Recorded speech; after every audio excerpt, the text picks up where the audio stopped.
Hello, good evening. I'm Roger Johnson. Welcome to North West Tonight. Thank you for your company on this Monday evening. Our top story. An abusive boyfriend is cleared of manslaughter after his partner blamed him as she took her own life. Kiana Dawes, who had a baby daughter with him, left a note saying, "Ryan Wellings killed me." Also tonight, the tower blocks standing empty while campaigners say thousands of people need a home. Hello again, but will it be a happy return to Goodison as David Moyes is charged with keeping Everton up? We need to start looking at the level of the players that we can give everybody something to shout about when we move to the new stadium. The Alchemy of Art, the new exhibition in Liverpool fusing British and Indian culture. And the red sky this morning was to warn us of two cold fronts heading our way. However, nowhere near as cold as it was last week. Now, join me at the end of the programme. I'll give you all the details.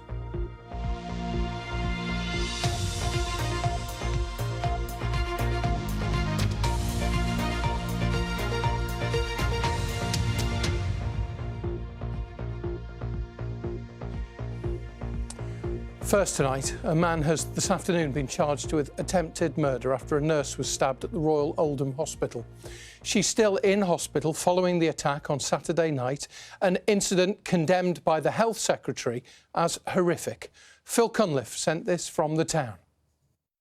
Ruman Hock, who's 37, a local man from Royton in Greater Manchester, has been charged with attempted murder. It's in relation to the incident here late on Saturday evening. He's also been charged with possession of a bladed article. Police said yesterday that it wasn't a knife. The victim was a female nurse in her 50s who was on duty in the acute medical unit. In the latest statement for Greater Manchester Police, Detective Superintendent Matt Walker from Oldham District said, "Our thoughts are with the nurse as she continues to receive treatment in hospital. Our priority remains supporting her, her family and her colleagues at this difficult time." Well, since Saturday, security here at the hospital has been tightened, although all departments are running as normal. This incident comes at a time when A&E departments across the region are extremely busy due to winter pressures. And the trust which runs this hospital, the Northern Care Alliance, says it was distressing and frightening for anyone who saw what happened. The attack has been condemned by the Health Secretary, Wes Streeting. He said nurses are the backbone of our NHS and should be able to care for patients without fear of violence. There's also been shock among the nursing community and NHS England, whose Chief Executive Amanda Pritchard described the attack as horrific. She said staff deserve the right to come to work to help others without fear of being harmed. And Jim McMahon, MP for Oldham West, Chadderton and Royton, called the stabbing a senseless attack and said that he wished the nurse a full recovery. Ruman Hock has been remanded to custody and will appear before Manchester Magistrates Court tomorrow. Phil Cunliffe, BBC North West Tonight, Oldham. Right, let's take a look at some of the other stories making headlines in the North West tonight. And critical incidents declared at a number of Merseyside hospitals last week have been stood down. The Royal Liverpool, University, Aintree, Arrow Park and Wiston hospitals all issued alerts due to soaring patient demand and waiting times. Another morning in A&E. A man from St Helens has been jailed for more than 4 years following disorder in Liverpool last summer. 31-year-old Jack Mason appeared at Liverpool Crown Court after pleading guilty to violent disorder and threatening to kill police officers. 3 people, including a pregnant woman, had to be rescued from a car which was stranded in thick snow after ignoring a road closed sign in the Lake District this weekend. Meanwhile, in the Peak District, a walker was airlifted to safety after being injured in a fall near Edale. A man from Lancashire who was blamed by his partner for driving her to suicide through domestic violence has been cleared of her manslaughter today. Ryan Wellings from Bispham became the first defendant to be accused of unlawful killing in a case of this type. He was found guilty of assault and prolonged domestic violence. Jonas Muller was in court. He can tell us more about what happened. So, Jonas, tell us what you heard in court there today. Roger, Kiana Dawes from Fleetwood was described as fun-loving, kind and sensitive, and it was meant to be a fairy tale when she met Ryan Wellings back in January 2020. He had a name tattooed on his neck, within a week and proposed marriage within 3 months. But this fairy tale soon turned into a nightmare. From the beginning, there was prolonged domestic abuse over a period of 2 years. Assaults, verbal and physical abuse, and also assaults, which we heard about and witnessed in terms of footage that police released during this trial. Some of it quite distressing. We could hear Kiana Dawes being quite distressed at what was taking place and what was happening to her. Then there was this assault, final assault, on the 11th of July 2022. We were played that phone call, the 999 emergency call, when we were told about injuries to her face. Now, Ryan Wellings was arrested for assault and then released the next day without charge. 11 days later, she took her 9-month-old baby to a friend's house, left her baby there, drove to a country lane and took her own life. Today, Ryan Wellings was convicted of coercive and controlling behaviour and assault. But Yunus, interestingly, he was also charged, Wellings, with manslaughter in this case. Yes, he was. The prosecution tried to argue that she had a mental health condition and he exploited that.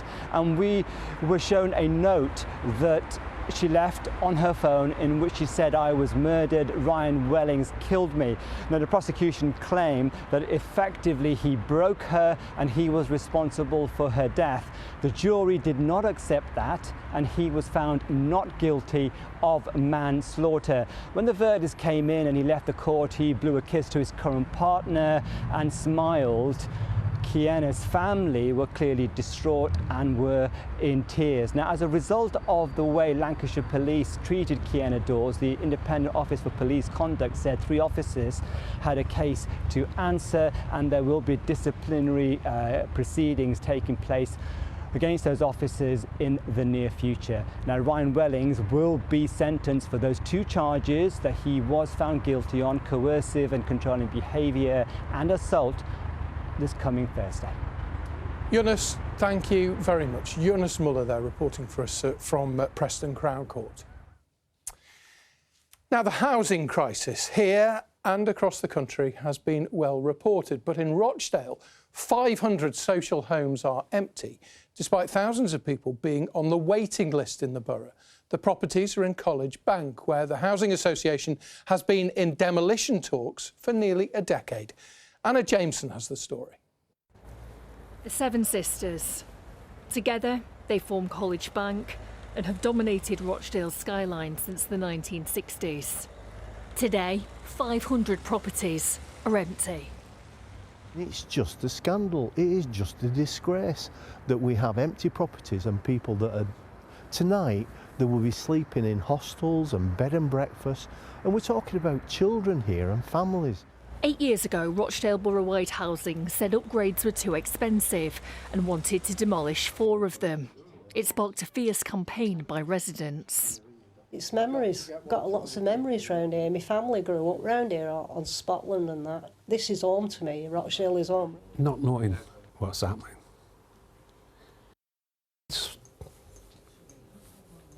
I don't know, I just get frustrated and, you know. This building behind me, Mitchell Hay, was meant to be the first one to go. It meant that a lot of residents packed up and left. Today, just 4 out of a possible 120 apartments are being used, and it's attracted an unpopular nickname, the Ghost Tower. I don't know who started that actually, because there's only me on my landing, and there's other landings where no people are there at all. That's Audrey. She's lived here for 37 years. I'm quite happy where I am. This flat is like being in a small bungalow. Why should I move? In 2022, Rochdale Borough-wide Housing was put into special measures following the tragic case of 2-year-old Awab Ishaq, who lived a mile away. The coroner said he died as a direct result of mould in his flat. The downgrading means it can't attract investment to repair the Seven Sisters. A deal with a financial company collapsed last year. They're absolutely freezing. I actually only heat one room, which is my lounge. And occasionally, for a couple of hours, I'll put a heater on in my bedroom. And my electric bills at the minute are running roughly £75 a week. The building is so cold. Under Labour's new plans, Rochdale has been told to build 918 new homes a year by 2029. It says it inherited the worst housing crisis in living memory, and the only way to meet demand for social housing is by building more. We do need new homes, but we also need to refurbish the homes we've got. But the new homes have got to be social homes, many of them. There's a real shortage of social housing in Rochdale. Look, I grew up in a council estate in Rochdale. I know how good council housing can be, and we need to have it at its best again. There's no reason why these blocks can't be refurbished, but they need the right solution to do that. Rochdale Borough White Housing didn't want to speak to us, but in a statement apologises to residents, saying people living there have been waiting far too long. It says it's undertaking surveys with residents and its partners, adding that all options must remain on the table to ensure it arrives at a sustainable and affordable solution. I'm happy to be involved in that task force, but my red line is demolition, because at the end of the day, we need to see homes within this borough to home families. That's the sticking point. Until demolition is ruled out, it's stalemate. I've said from day one, I am not going anywhere. So you can put the lights out when you get me out. Anna Jameson, BBC North West Tonight in Rochdale. They're an iconic site, aren't they? Now, we've got Kay coming up with the weather in just a moment. And also, we need your help. We're launching the search for 25 people or places, remarkable things about the North West to do, 25 in 2025. So we'll be asking for your help at the end of the programme. Kay needs your assistance. But before that, let's move on to the sport. Richard is here. It's all about hellos and goodbyes, or in many cases, hello again and goodbye again. Yeah, it is, Rod. Yeah, it's hello again from David Moyes, isn't it, after his Everton return? And Jimmy Anderson is signing on for another season at Lancashire as well. Yeah, it is. But first to another farewell from Morecambe heavyweight Tyson Fury, who says he's hanging up his gloves for good. We have been here before, as you may well know, but Tyson insists he's retiring this time. In a short statement today, Tyson said, "It's been a blast. I've loved every single minute of it," adding cryptically, "I'm going to end with this Dick Turpin wore a mask." Very cryptic from Tyson, yeah. We'll see what that means over time. Now to Lancashire and England legend Jimmy Anderson, as I mentioned, who's signed to play for the county this season. England's record wicket-taker, who's now 42, will be available for the entire county championship campaign and the T20 Blast. He hasn't played since retiring from international duty last summer. Lancashire's First Division 2 match is in April. Brilliant to see Jimmy carrying on. Now to another very familiar face who's back for more. David Moyes, who's taken over the reins at Everton for a second time. His first 11-year spell from 2002 saw the Blues often competing towards the top of the Premier League. This time, it's about avoiding relegation, isn't it? Well, Ian Haslam has been at the club's training ground to listen to his first press conference since he took over. Hello, Ian. What was his main message that he tried to get over today? Oh, just that he wants to save this club from relegation, essentially, although, interestingly, he didn't use the word relegation when he was asked about, are you in a relegation fight, but he acknowledged they're in a very perilous position. He left Everton in 2013 to go to Manchester United to replace Sir Alex Ferguson, as we know. He was branded as the chosen one. Well, now he's the chosen one back here as the Friedkin Group, the club's new owners, say he's the man for them. I'm here at the training ground tonight, Finch Farm, as the frozen one, somewhat, although it's not as cold as it has been recently. Moyes signed a deal at the weekend. He was back this afternoon, his first press conference back at 4:30, although he arrived a little bit late. We'll forgive him for that. He was standing room only in there. Such interest in this. As soon as he walked in, they gave him the shirt. He held the shirt up as he had done on his original arrival here in 2002. A very basic photo opportunity, but then again, he's a no-frills kind of guy. And this is not a thrilling time, really. The smiles we saw from him, that's about as animated as he's going to get, I would suggest, over the next few weeks, as his side very much in a troubled position.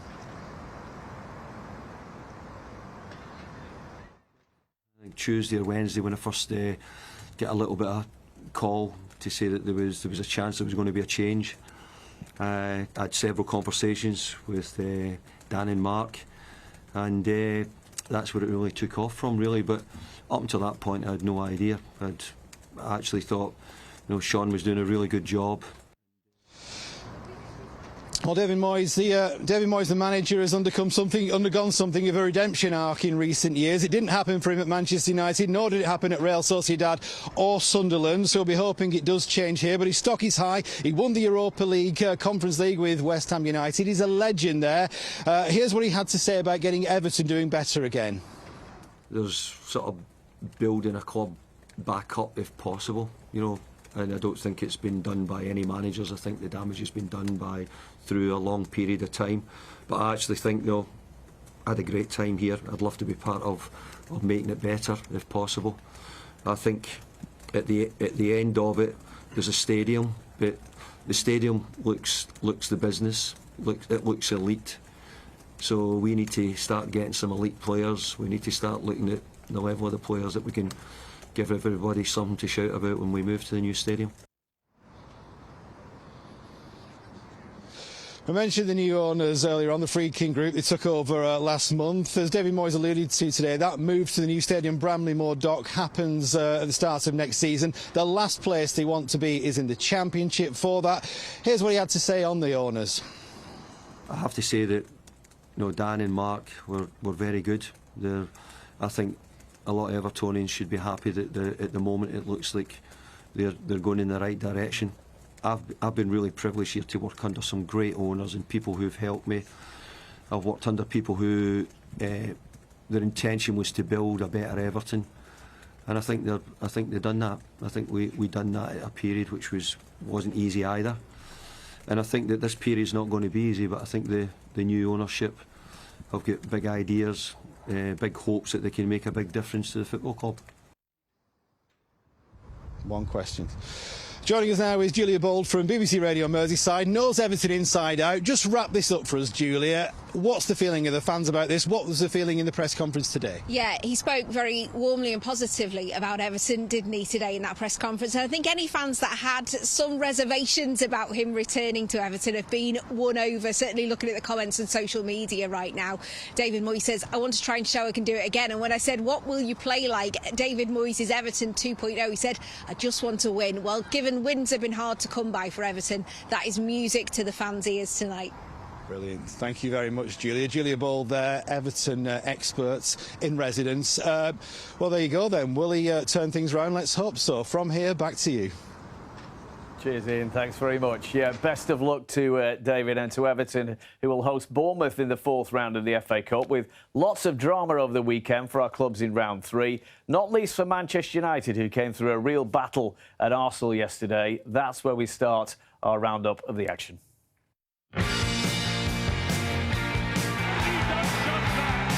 The winning penalty after a backs-against-the-wall performance from a Manchester United side who had to play with 10 men for the bulk of the match. This after they'd taken the lead through a superb finish from skipper Bruno Fernandes. It is Bruno Fernandes! And after the dismissal of Diogo Dalot, followed by an Arsenal equaliser, United were up against it, and when the home side were then awarded a penalty, it looked as though the writing could well be on the wall for the Reds. Goalkeeper Altay Bayındır, though, had other ideas. Saved by Bayındır! Not the only standout moment for the stand-in keeper, who also kept out Kai Havertz's spot kick in the penalty shootout to allow Joshua Zirkzee to seal victory and a meeting with Leicester in round 4.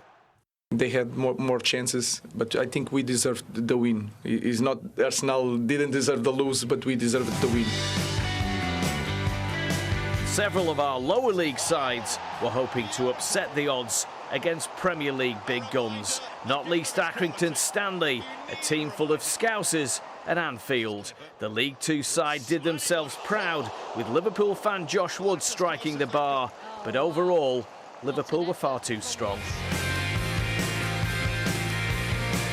Morecambe also gave it a good go at Chelsea, the Shrimps coming close to giving their travelling fans something to shout about. But in the end, Chelsea's star-studded side eased to a 5-0 win. At the Etihad Stadium, Salford City, owned by Manchester United's class of '92, were overwhelmed by Manchester City, with the Blues rarely troubled in an 8-0 hammering. Jack Grealish scoring his first goal in over a year. League One Stockport County are also out at the hands of a Premier League side after a battling display at Crystal Palace, with Eberechi Eze's goal the only one of the game. Championship high flyers Burnley are safely through, though, after an extra-time victory at Reading. Zian Fleming with 2 late goals in a 3-1 victory. And East Lancashire neighbours Blackburn Rovers also march on after a 1-0 win at Middlesbrough. Andy Vyman with the goal for Rovers. Well, it's a great weekend, isn't it? The third round. If you saw Stockport winning at Crystal Palace, it was the other way around, as you know, County fans. Here's the draw for the 4th round then. And as you can see, Blackburn Rovers hosting Wolves, Manchester United welcoming Ruud van Nistelrooy's Leicester City, Liverpool at Plymouth among the standout fixtures there. Preston North End, who face Charlton, and Wigan at Mansfield, both play their postponed third round matches tomorrow night. Best of luck to all our teams. The Women's FA Cup has fixtures over several days this week, with Manchester City joining United in the 4th round after a 3-0 win over Ipswich Town. Vivian Madama marking her return from a knee injury with one of the goals in a comfortable victory. Blackburn Rovers, Everton and Liverpool play later in the week. And the draw, Rog, for the 5th round for the Women's FA Cup has been made. All the details, of course, on the BBC Sport website. Mr H has sent us a message on Twitter. Apparently, Tyson Fury talking about Dick Turpin wore a mask because he was robbed in his last fight. I thought it might be that. It could have been other things, but I thought it might be That's that. what Mr H reckons. I think he's right. Thank you very much, Rich. Thank you. Right, weather in a minute, and we need your help, remember, with 25 in 25. But before that, the lives of people of Indian heritage are being explored in a new exhibition in Liverpool. Indian Perspectives is what it's called. It's at the Victoria Gallery and Museum, and it explores Indian culture from the time of British colonial rule up to the present day. And Phil Chapman has been for a look. For Annika and Andrea, moving from India to Liverpool to study has been life-changing. Both feel so welcomed by the city that they've taken part in a documentary now showing on a loop at the Indian Perspectives exhibition at the Victoria Gallery and Museum. It was my dream to come to Liverpool because I was someone who grew up with a lot of passion for music. So coming to a musical city like Liverpool has indeed been a dream come true for me. Being able to share a piece of my culture in India was something that I really enjoyed. And I would say it has indeed given me a lot of confidence. And I really love the place. And when I first came in Liverpool, it was, to be honest, really overwhelming. I quite didn't step out of my house, and it was too much to take in. But as I stepped into the city, as I started exploring the city, I genuinely feel like home now. It became apparent when we came out of lockdown that the biggest number of students from one country were the students who came from India. And so we thought, let's do something that celebrates that fact. So the exhibition, in broad terms, looks at the alchemy that happens when British culture meets Indian culture. Tony Phillips's work takes a historical angle, so he looks at colonial rule in India. Jasmine Creed is a Manchester-raised artist now living in London, and she is Anglo-Indian. So her work is looking at identity and how she explores her own identity. To complement that, I wanted to get our own students involved, and so we had some great volunteers, 4 volunteers, Indian students, to talk about their experiences, about what it's been like for them coming to Britain, coming to the Northwest, coming to Liverpool. And Indian Perspectives is free and runs until April the 26th at the Victoria Gallery and Museum. Phil Chapman, BBC Northwest Tonight, Liverpool. Right, I have a pen and paper handy. Kay needs your help. It's nice to see you back. The resident sick note has returned. Well, that's what comes with having little children, I suppose, isn't it? It's nice to be back, and I did miss that bitterly cold weather, didn't I? Still including snow, though, in one picture. Thanks for sending this photograph in Burnage. You can see the lying snow, the last, really, of it, as it is continuing to thaw. A much different scene out and about. Thank you for sending this photograph in Lancashire. Much milder air. So more pictures like this expecting this week. Thank you for sending them in. If you'd like to try and get your pictures on the telly, do join me on socials or become a a BBC Weather Watcher, and do let me know what it's like in your part of the world. So a complete difference in the weather this week. Temperatures, in fact, above average for the time of year. It will be rather cloudy. We have got some mist and fog plaguing us from day to day, and a little bit of rain. That's mainly as we go through this evening. So what's going on? Got high pressure in charge. That's down to the south.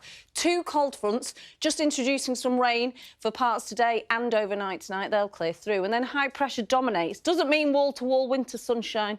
We are looking at mist and fog and some cloudy skies as well.